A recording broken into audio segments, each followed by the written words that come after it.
Au fleuve Congo Hotel ce lundi, lieu de consultation pour les facilitateurs désignés par la communauté des États de l'Afrique de l'Est dans le cadre du processus de paix de Nairobi, l'ancien président kenyan Uhuru Kenyatta a conféré avec une panoplie d'acteurs nationaux en vue de la préparation du troisième round de pourparlers de paix. Avec le bureau de l'Assemblée nationale conduit par son président, les échanges étaient conviviaux. Christophe Mbosso-Pwanga, qui s'est réservé de divulguer le contenu de cette rencontre, a tout de même fait savoir que l'Assemblée nationale a dit ce qu'elle pense pour que la paix revienne. Nous sommes venus répondre, nous sommes venus lui dire ce que nous pensons pour que la paix revienne d'une manière durable et définitive en République démocratique du Congo.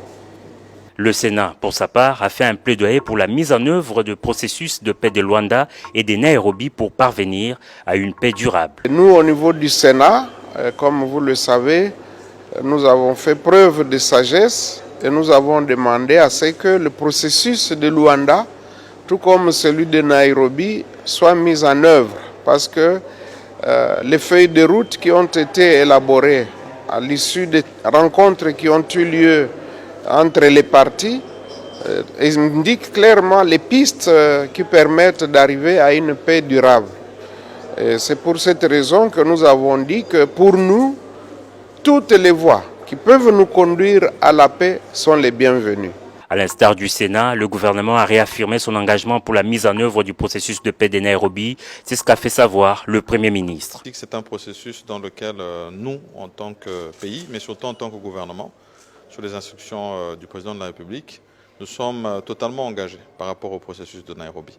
Et c'est ce processus qui a désigné cette facilitation du président Uhuru Kenyatta dans le but d'atteindre les objectifs justement de ce processus de Nairobi. Ce processus sont très clairs. Dans le cadre de la pacification de l'Est de la République démocratique du Congo, il est appelé à ce que toutes les forces négatives puissent entrer dans un processus de dialogue et de réinsertion sociale. Et nous avons, nous, réaffirmé cette position en demandant à ce que cet engagement pris soit respecté de toutes les forces. Peu avant, le facilitateur avait reçu les membres de la société civile du Sud Kivu qui ont fait une série de recommandations, parmi lesquelles la création d'un tribunal spécial pour la RDC. Les consultations sont poursuivies tard dans la soirée avec les chefs des missions diplomatiques, les représentants des 5 pays membres du Conseil de sécurité des Nations Unies et d'autres forces vives de la nation.